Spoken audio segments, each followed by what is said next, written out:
Assalamualaikum Dunsana, berjumpa lagi dalam segmen ABC, Ajo Batanyo Jo Bacarito, di podcast Si Ajo. Pada kesempatan kali ini, saya akan berbincang-bincang dengan tamu spesial kita. Tamu spesial kita ini, seperti yang banyak Dunsana minta di kolom komentar, bahwa diminta podcast Si Ajo menghadirkan pejabat publik. Nah, hari ini Alhamdulillah tamu kita ini sudah bersedia untuk kita ajak bincang-bincang. Nah, beliau adalah Bapak Dwi Marhendiono STP MSI, Kepala Dinas Pariwisata Kota Pariaman. Langsung saja kita sapa beliau. Assalamualaikum Pak Marhen. Waalaikumsalam, Si Ajo. Terima kasih sekali lagi Pak, kami tim Podcast Si Ajo mengucapkan kepada Bapak karena sudah bersedia untuk kita ajak di siang hari ini untuk berbincang-bincang. Ya, sama-sama. Mungkin kita langsung saja Pak. Kita semua tahu bahwa Kota Pariaman ini adalah sebuah daerah administratif yang ya bisa dikatakan tidak terlalu besar. Kemudian tidak ada juga misalkan pabrik atau industri besar yang ada di Kota Pariaman. Begitupun dengan potensi tambang juga tidak. Namun satu hal yang kita tahu semua bahwa keberadaannya di pesisir pantai Pulau Sumatera memiliki sesuatu yang bisa dikembangkan dengan baik jika dikelola dengan baik tentunya. Nah, pandangan Bapak terhadap situasi ini bagaimana Pak? Ya, terima kasih. Jadi Pariaman ini pecahan dari Kabupaten Padang Pariaman. Jadi Padang Pariaman itu tahun 2000 pecah pertama dengan Kabupaten Mentawai, baru 2002 pecah dengan Kota Pariaman. Sehingga ada 3 wilayah Kabupaten Induk Padang Pariaman, kemudian yang kedua Mentawai, yang ketiga baru kita Kota Pariaman. Pariaman sendiri itu memiliki wilayah yang paling kecil dari 3 wilayah tersebut. Kita hanya wilayahnya 12,6 km panjang pantai. Kemudian ke dalamnya hanya sekitar 8 sampai 9 km, sehingga kurang lebih hanya 85 km persegi lah wilayah Kota Pariaman. Dan tadi dari Si Ajo sudah menyampaikan, ya. Pariaman harus memilih sektor apa yang menjadi lokomotif untuk ekonomi masyarakat. Betul Pak. Dan kami di Pariaman memilih pariwisata itu menjadi lokomotif utama dari semua sektor. Karena kalau industri kita akan kalah bersaing dengan Padang, karena Padang yang di sana lengkap, ada Teluk Bayur, ada industri yang lain. Kalau kita bicara sejarah, kita kalah dengan Sawalunto, dengan Bukit Tinggi. Sehingga kita ngambil pariwisata, tapi jangan salah, tidak hanya bahari. Tapi wisata itu ada 3 hal pokok yang penting. Yang pertama itu, yang terpenting adalah seni budaya khas Pariaman. Oke, Pak. Yang lebih luasnya itu, yang lebih luasnya Minangkabau. Yang kedua, bukan destinasi pantai, tapi yang nomor 2 adalah keragaman kuliner. Sehingga wisatawan cita rasa, wisata kuliner ini menjadi andalan kami di Pariaman. Mungkin Ajo sudah tahu, kita ada teh telur yang khas, ya. Kita ada sate Piaman, kita ada pokak kocok, kita ada gulai kepala ikan, dan lain-lain itu menjadi daya tarik pariwisata. Dan jangan lupa Salalaua, Pak. Nah, jangan lupa Salalaua. Iya. Kalau kita ngomong pariwisata, ya tidak lepas dari 3 hal pokok. Yang pertama tadi seni budaya, yang kedua adalah kuliner, yang ketiga baru destinasi wisata. Kalau yang ketiga rata-rata sudah punya, tinggal bagaimana kita mengembangkannya sesuai dengan karakter masing-masing. Jadi Pariaman kebetulan kita posisi paling barat di Indonesia, paling barat di Sumatera, karena namanya Sumatera Barat. Ya. Dan dari 12,6 km pantai kami itu dianugerahi oleh Allah keindahan pantainya. Kemudian juga dianugerahi keindahan sunsetnya. Sehingga kami setahun terakhir sepakat mengangkat Pariaman menjadi kota sunset di Indonesia. Jadi kita mulai membranding diri dengan brand image yang baru, Pariaman The Sunset City of Indonesia. Okay. The Sunset Jadinya City of itu, Indonesia ya Pak ya. jadi kalau wisatawan dari manapun datang ke Indonesia, kalau ingin melihat sunset yang paling indah ya datang ke Pariaman. Dengan seni budayanya, dengan kulinernya, dengan pantainya, dengan pulaunya, itulah. Dengan keramah-tamahan masyarakatnya, intinya di situ. Nah, jadi nanti kalau oke Pak, silakan Pak, lanjutkan Pak. Kalau wisatawan datang ke Sumatera Barat, biasanya mereka tidak lengkap kalau tidak ke Istana Pagaruyung. Ya, betul. Tidak lengkap kalau tidak ke Jam Gadang. Nanti akan ditambah poinnya tidak lengkap kalau tidak melihat sunset di Pariaman. Intinya gitu. Oke, nah berarti itu sudah ada semacam gambarannya ya Pak ya, bagaimana pengelolaan pariwisata Kota Pariaman, dimulai dari juga pariwisata seni budayanya, kuliner, dan yang terakhir baharinya itu sendiri. Nah, jika kita bicara pariwisatanya ini Pak, kalau untuk sekarang ini, yang zaman sekarang, pariwisata yang seperti apa nih yang sedang dituju oleh Kota Pariaman itu sendiri? Jadi Pariaman itu visi misinya bagaimana menciptakan kota ini menjadi kota wisata yang religius dan berbudaya. Artinya apa? Kita ciptakan destinasi wisata yang indah, tapi tanpa meninggalkan seni budaya adat istiadat, nenek mama atau alim ulama yang ada di Pariaman. Kemudian juga bagaimana Pariaman ini bisa berkesan kepada wisatawan. Yang tadi kalau orang datang ke Sumatera Barat, bagaimana mereka selain menikmati Istana Pagaruyung yang ada di tanah datar, menikmati Jam Gadang, juga nanti akhirnya menikmati kuliner sekaligus menyaksikan sunset di pesisir pantai di Pariaman. Jadi intinya itulah.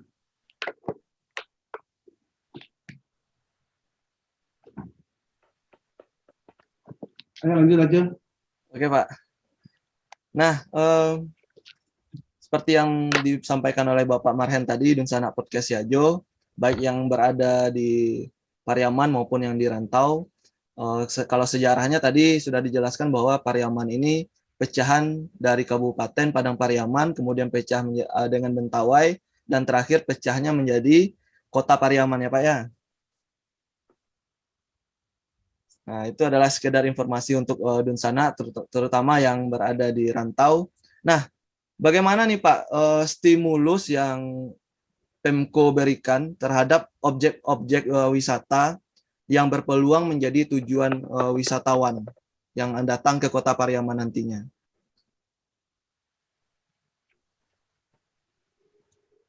Yang pertama, Pariaman sudah membuat agenda pariwisata, agenda festival, agenda atraksi yang kami kemas dalam Pariaman Festival 2021. Di sana nanti Dunsana bisa melihat menu, ibaratnya menu makanan.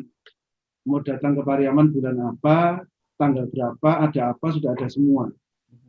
Contoh, bagi yang suka lari, nanti tanggal 20 sampai 22 Agustus ada Pariaman Triathlon.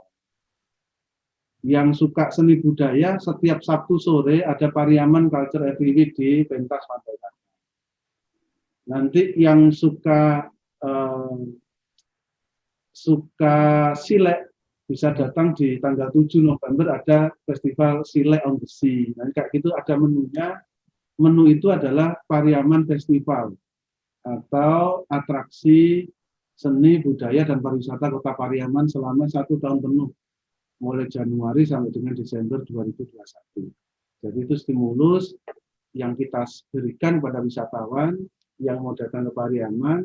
Silakan baca di Pariaman Festival, bisa di-searching di Google, ada di website Pariaman juga ada, di Google aja di Pariaman Festival 2021 insya Allah sudah muncul. Nah, di situ nanti seumpama Dunsana yang dari Pekanbaru pengen ke Pariaman pas dan event apa nanti silakan lihat di menu itu. Nah, ini dan yang terpenting kalau memang malas lihat, khususnya yang berada di rantau nih Pak, khususnya untuk Dunsana-Dunsana yang di rantau ini. Silakan Dunsana yang ada di rantau, kalau pengen pulang kampung ke Pariaman, silakan lihat menunya di Pariaman Festival 2021, mulai Januari sampai dengan Desember ada kegiatan semua. Dan kalau memang malas melihat, datang aja tiap Sabtu sore. Sabtu sore jam 4 sampai jam setengah 6 itu ada Pariaman Culture Every Week di pentas Pantai Kata, gratis, itu sepanjang tahun ada semua. Jadi kita bisa melihat tari indang, kita bisa melihat tari Pasambahan, kita bisa melihat silek di sana. Setiap Sabtu sore, namanya Pariaman Culture Every Week. Setiap Sabtu sore ya Pak ya? Ya. Nah itu, Dunsana boleh mengunjungi kegiatan tersebut setiap Sabtu sore di pentas seni di Pantai Kata ya Pak ya? Ya. Nah Pak, baru-baru ini ya kita semua sudah tahu juga dari media, baik media sosial maupun dari media nasional. Nah, bahwa Kota Pariaman khususnya kedatangan 2 tamu spesial ini, ada Bapak Wakil Presiden Bapak Ma'ruf Amin dan juga Bapak Menteri Pariwisata dan Ekonomi Kreatif Bapak Sandiaga Uno. Nah, kira-kira dalam kunjungan Bapak Wakil Presiden dan Bapak Menteri ini ada pesan atau harapankah dari beliau ini terhadap geliat pariwisata atau potensi wisata di Kota Pariaman ini, Pak, dan juga ekonomi kreatifnya? Jadi yang pertama, sebetulnya yang mau datang bukan Pak Wapres, sebetulnya malah Pak Presiden yang mau datang, diagendakan waktu itu tanggal 30 Maret untuk meresmikan Pasar Rakyat Kota Pariaman. Tapi karena sesuatu dan lain hal, sehingga mundur tanggal 6 April dan diwakilkan kepada Pak Wakil Presiden. Tapi harus kita syukurilah. Ya. Orang nomor 2 di Indonesia datang ke kota kita, di Kota Pariaman. Ya. Dan di momen itu kami manfaatkan ada 3 agenda penting di sana. Satu, di era pandemi ini kan penting untuk segera ujungnya di mana biar tahu. Karena sudah 1 tahun 2 bulan ternyata Miss Corona dah ulang tahun pertama kemarin di bulan Maret. Ya. Ini sudah setahun lebih, ujungnya di mana belum tahu. Apalagi kalau melihat di India kemarin itu luar biasa, sehari 200 sampai 300 kasus per hari. Sehingga ada tsunami, tapi bukan tsunami air laut, tapi tsunami corona. Sehingga yang pertama adalah kita manfaatkan untuk vaksinasi kepada manula, kemudian juga rekan-rekan kita yang medis, guru, dan lain-lain. Harapannya akhir tahun ini sudah ada kekebalan secara keseluruhan. Jadi kalau sudah orang tua sudah kebal, kayak kita dulu sebelum masuk sekolah disuntik cacar atau campak, sehingga nanti harapannya juga sama, ada kekebalan atau imunitas secara menyeluruh masyarakat di Pariaman dan juga di Indonesia. Yang pertama itu kemarin Pak Wapres meninjau pelaksanaan vaksin di Kurai Taji. Yang kedua juga agenda beliau meresmikan Pasar Rakyat Kebanggaan Kota Pariaman.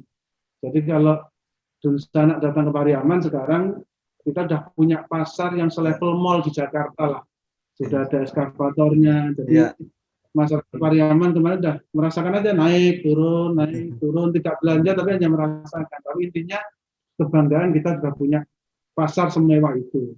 Semoga lebih bermanfaat untuk masyarakat di Pariaman. Agenda yang ketiga kemarin kita belokkan ke pantai yang kosong kita luak, itu langsung kita namakan Pantai Ma'ruf Amin. Oke, Pak. Jadi beliau menanam pohon ketapiang, kemudian ada menanam pohon pinago, yang tujuannya untuk mitigasi bencana, karena daerah kita daerah rawan bencana, rawan gempa. Selain itu juga Pak Wali Kota mohon izin ke Pak Wapres, pantai itu dinamakan Pantai Ma'ruf Amin, sehingga yang dulunya kita hanya Gandoria, Pantai Cermin, Pantai Sunur, Pantai Apar, sekarang sudah punya pantai satu lagi, namanya Pantai Ma'ruf Amin, yang insya Allah mulai tahun ini akan segera kita buat desainnya secara menyeluruh. Konsepnya adalah konsep edukasi nelayan nanti di sana. Jadi tahun depan mudah-mudahan segera terrealisasi. Kalau ada wisatawan datang ke Pariaman pengen ikut menarik jala ikan dengan masyarakat, itu bisa di sana. Oke, luar biasa, Pak. Kalau nanti wisatawan pengen melihat proses pembuatan kapal-kapal nelayan, nanti juga ada di sana. Jadi nanti di sana selain langsung jaring ikan, bisa langsung di situ ikut bakar ikan dengan masyarakat di sana. Jadi konsepnya lagi konsep edukasi nelayan. Sehingga masyarakat di sana yang belum pernah merasakan bagaimana rasanya menjadi nelayan, nanti seolah-olah nanti di sana menjadi nelayan. Jadi paket wisata yang benar-benar menjiwai seorang nelayan di sana. Nah, Dunsana, itu tadi ada satu informasi dari Bapak Marhen tadi, sebuah rencana luar biasa bahwa akan dibuat suatu di pantai yang baru saja dinamakan dengan Pantai Ma'ruf Amin itu sebuah tempat yang nanti bisa kita jadikan tempat untuk belajar nih. Oh, ternyata nelayan berkegiatan seperti ini, pembuatan kapal seperti ini, ya Pak ya. Juga bisa kuliner juga di situ, luar biasa.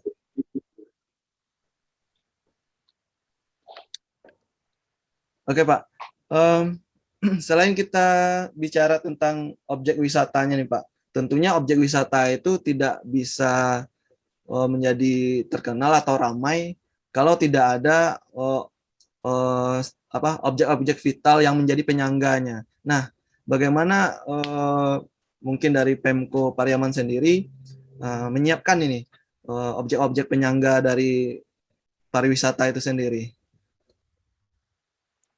Jadi kami di Pariaman sudah menentukan melalui FGD dan juga diskusi-diskusi dengan Penta ini pariwisata dengan teman-teman akademisi, dengan teman-teman pengusaha pariwisata, juga dengan teman-teman komunitas, dengan teman-teman media, dan juga dengan teman-teman seluruh ninik mama yang ada di Pariaman. Sepakat destinasi wisata unggulan kita itu adalah Pulau Ansoduo. Jadi Pulau Ansoduo itu menjadi core atau menjadi destinasi wisata unggulan kita. Karena di sana jarak tempuh dari pantai ke pulau juga sangat dekat, hanya sekitar 10 menit. Kemudian di sana juga ada makam panjang, makam dari salah satu pembawa agama Islam di Sumatera Barat, yaitu Syekh Katik Sangko, sudah pernah dengar kan? Ya. Di sana juga kita bisa menikmati banana boat yang di sini tidak ada. Kita juga bisa menikmati kuliner langsung di sana dan seterusnya, sehingga Pulau Ansoduo ini akan menjadi core atau menjadi destinasi wisata unggulannya Kota Pariaman.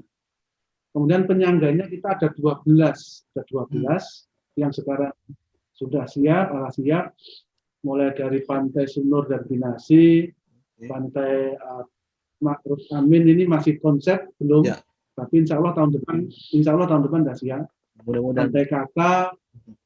Pantai Kata, kemudian Pantai Cermin, Gandoria, ini menjadi sentral. Kalau di Bali adalah pantai kutenya kita itu ya Gandoria itu.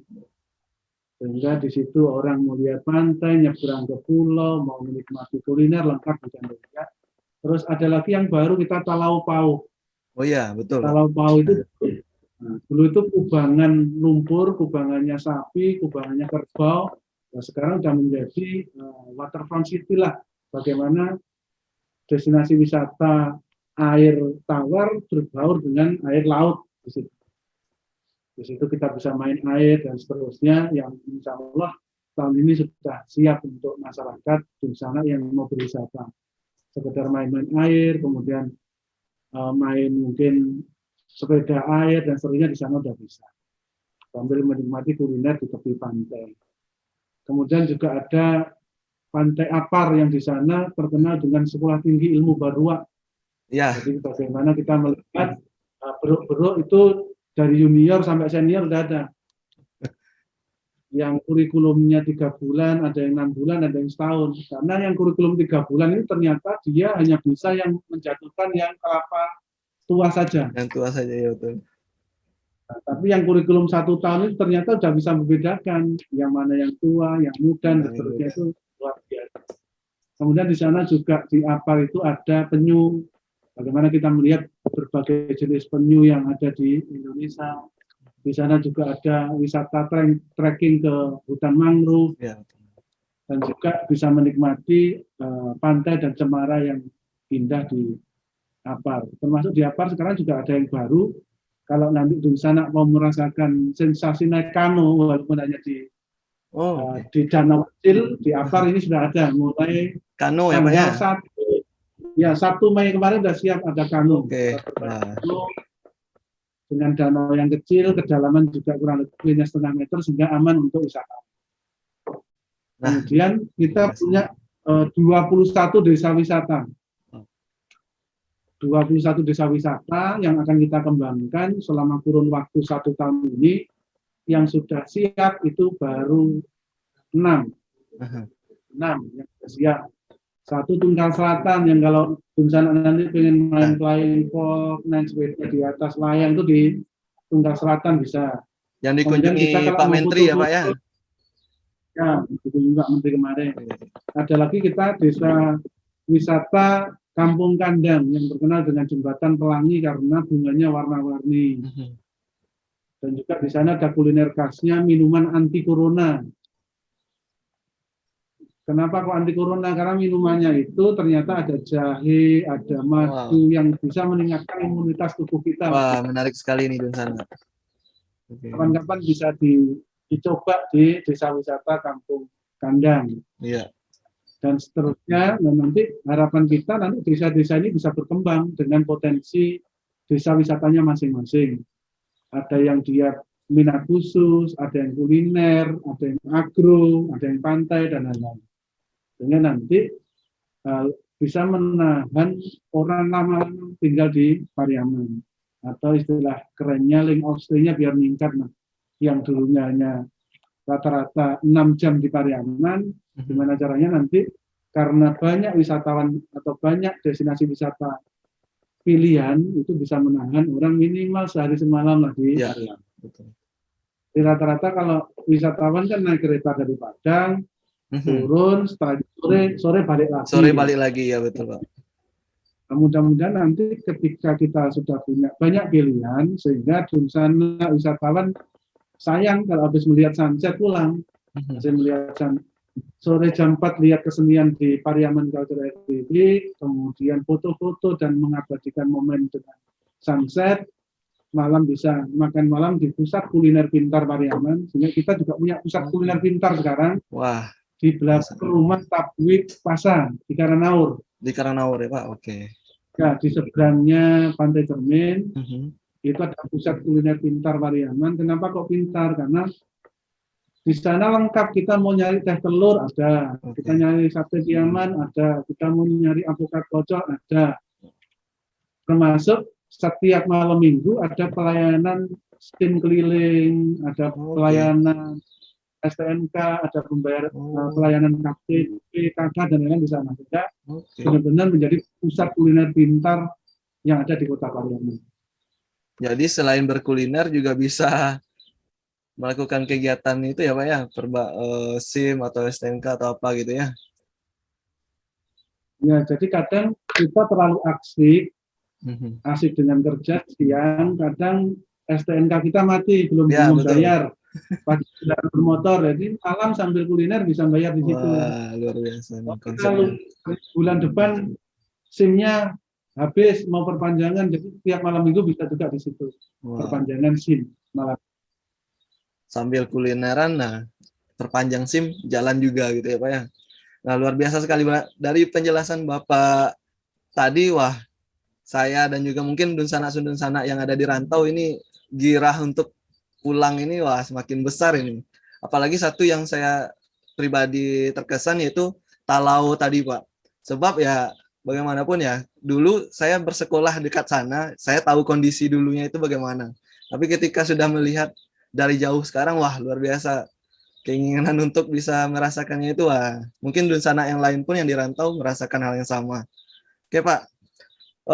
Nah, untuk beberapa hari lagi nih Pak, kita akan datang atau menyambut datangnya 1 Syawal, Hari Raya Idul Fitri.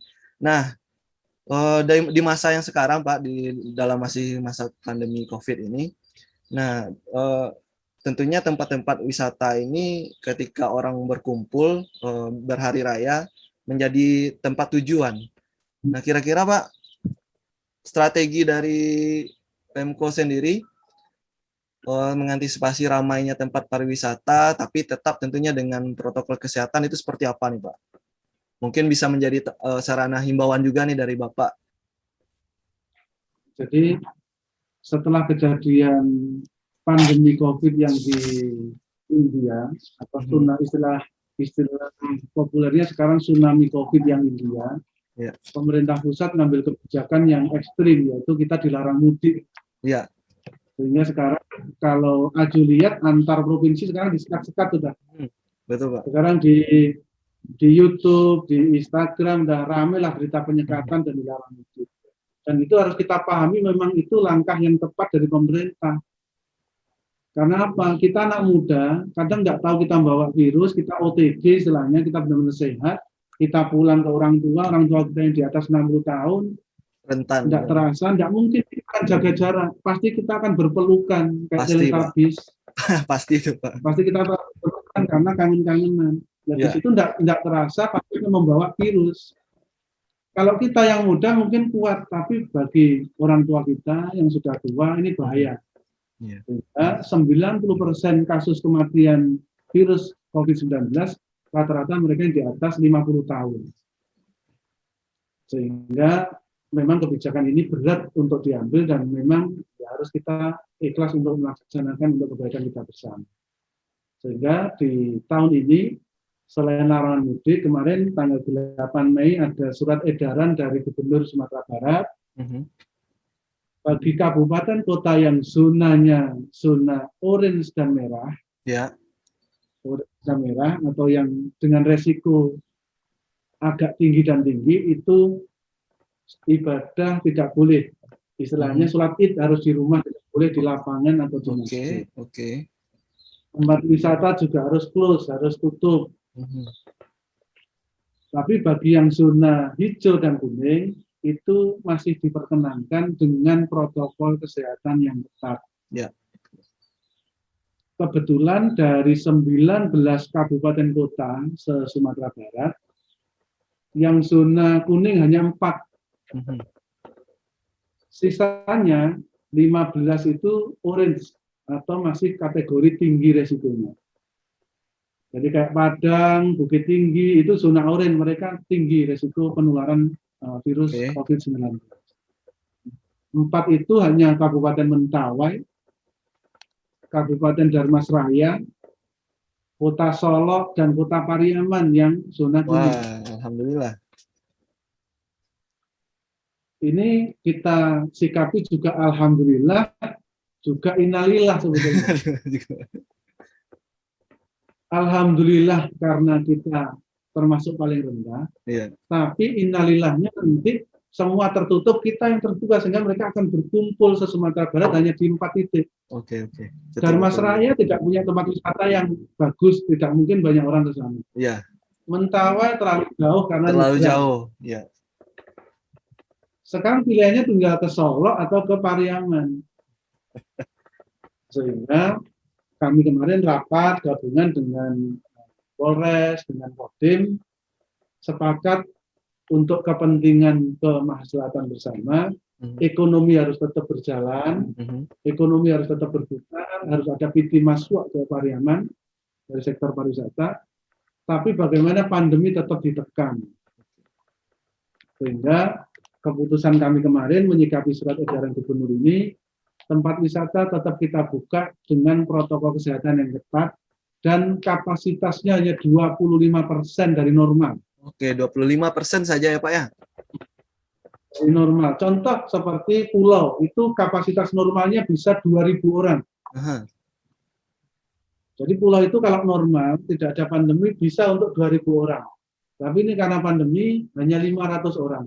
Kita kontrolnya melalui tiket di Muaro. Ketika tiket di Muaro sudah terjual 500, itu kita close. Itu per hari ya Pak ya? Sama Per harinya? Per hari. Per hari. Jadi upaya kami itu, dan ketika nanti pintu masuk kepada Dunsana, tolong patuhi protokol kesehatan, tetap pakai masker. Nah, Dunsana pakai masker, Dunsana. Ya, jadi kita tidak tahu kita yang sehat ini membawa virus enggak, kita sama-sama enggak tahu, sehingga alangkah lebih baik kalau tindakan preventif ya kita pakai masker. Karena ketika kita pakai masker, menurut survei itu penularannya bisa ditekan di 90%. Jadi kita kalau tidak pakai masker langsung 100% tertular. Tapi kalau kita pakai masker tinggal 10% aja peluangnya untuk tertular, sehingga bisa menekan 90%. Sehingga pentingnya pakai masker karena kita tidak tahu kita ini lagi sakit atau enggak. Kecuali kita rutin setiap 3 hari sekali kita swab. Dan kita tidak rutin swab juga. Nah, kita belum tahu. Kejadian kemarin di Banyuwangi, kita baca di Detik, dalam 1 minggu ada 6 orang meninggal di klaster taraweh. Oh, klaster taraweh. Ada 1 orang. Ya, hanya 1 orang yang pulang dari Bali, dia sehat, dia setiap hari ikut taraweh, ternyata menularkan ada sekitar 50 orang dan yang 6 orang itu meninggal. Karena pembawa virusnya tidak tahu, dia merasa sehat, dia muda, dia tidak pakai masker, kayak gitu. Sehingga menyikapi surat edaran gubernur tadi dan menyikapi hari raya libur Lebaran 1442 Hijriah ini, Dunsana yang mau berwisata ke Pariaman silahkan, tapi tolong sekali lagi tolong patuhi protokol kesehatan, tetap pakai masker, sering-sering cuci tangan. Kita tidak tahu juga kadang kita megang apa dan seterusnya, dan juga jaga jarak. Sehingga keunggulan kita di Pariaman, destinasi wisata kita itu panjang dan luas.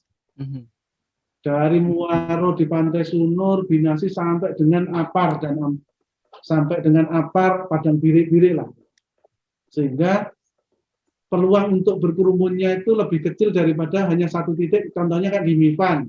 Ya, kalau di Padang Panjang ada Mipan, itu ketika sudah ada 5.000 orang ya sudah.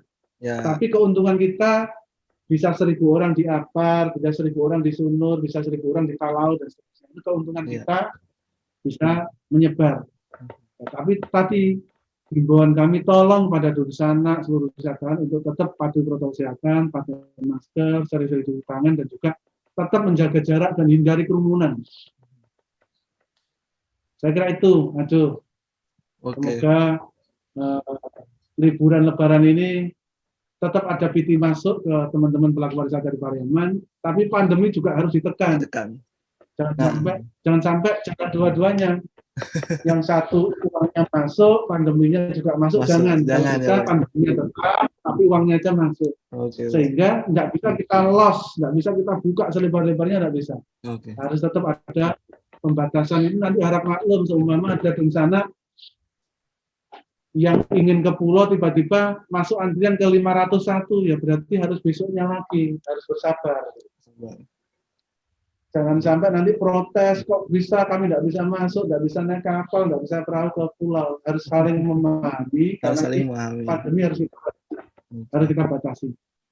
Sama kayak kita kalau mau makan di restoran-restoran di mall-mall besar, contoh kayak di Sushi Day, sekarang harus waiting list juga. Iya, betul. Ketika kuotanya sudah dikurangi, penuh ya sudah kita nunggu kayak gitu.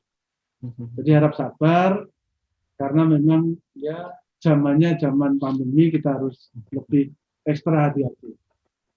Nah, itu Dunsana Podcast Si Ajo seperti yang dihimbau oleh Bapak Marhen tadi.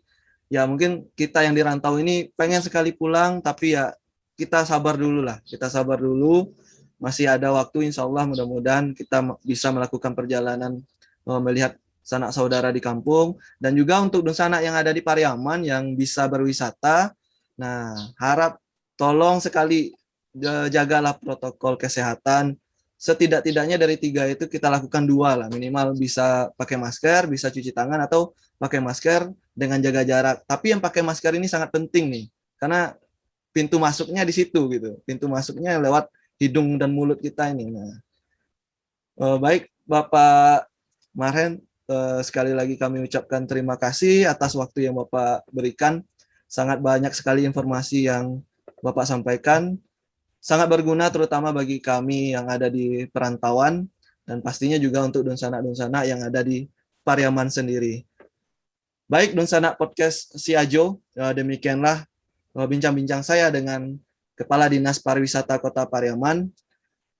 Semoga apa yang kami obrolkan tadi bisa mendatangkan informasi yang bermanfaat untuk Dunsana semuanya. Kita akan jumpa lagi pada segmen ABC selanjutnya, Ajo bicara dan baca Rito. Nah, silakan disimak pada video-video selanjutnya Dunsana semua. Terima kasih kepada Dunsana yang sudah menonton tayangan ini. Jangan lupa di subscribe channel Podcast Si Ajo, didukung ya channel podcast lokal Pariaman. Assalamualaikum warahmatullahi wabarakatuh. Waalaikumsalam warahmatullahi wabarakatuh.